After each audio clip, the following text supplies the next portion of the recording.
అందరికీ శుభోదయం. శ్రీమాత్రే నమః. శ్రీ మహాగణాధిపతయే నమః.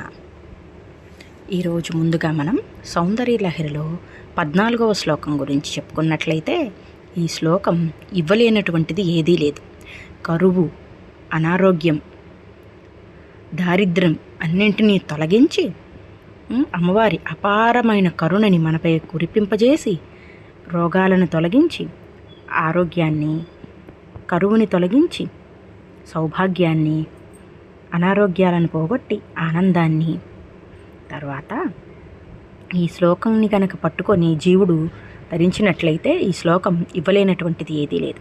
అమ్మవారి యొక్క యోగ శక్తిని, అమ్మవారి యొక్క పాద చరణాల నుంచి శక్తి మనలోకి ప్రసరించి మన ఒంట్లో ఉన్నటువంటి ఒక్కొక్క చక్రాన్ని ఏ విధంగా ఎనర్జైజ్ చేస్తున్నాయో, అమ్మవారి శక్తి ప్రసరించి సహస్రారం నుంచి అన్ని చక్రాలను ఎలా యాక్టివేట్ చేసి మనని ఎన్ని కిరణాలుగా అమ్మవారి యొక్క శక్తి మన చక్రాల దగ్గర ప్రసరిస్తుందో యోగ శక్తిని తెలిపే గొప్ప పద్యం ఇది.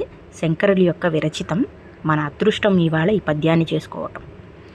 క్షితౌ షట్పంచాశద్విషమధిక పంచాశదుదకే హుతాసే ద్వాషష్టిశ్చతురధిక పంచాశదనిలే దివిద్విషట్రిన్సన్మనసి చతుషష్టిరితియే మయూఖాస్తేషామప్యుపరి తవ పాదాంబుజయుగం.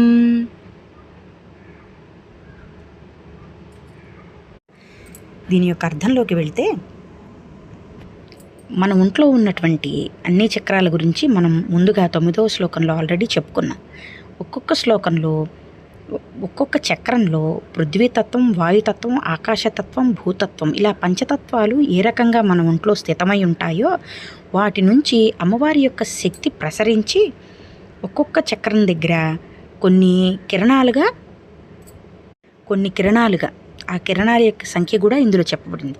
ఆ కిరణాల సంఖ్యగా ఆ చక్రాలు అనేవి యాక్టివేట్ జరిగి మన శరీరం మొత్తం క్లెన్స్ అవుతుంది యోగశక్తి ద్వారా.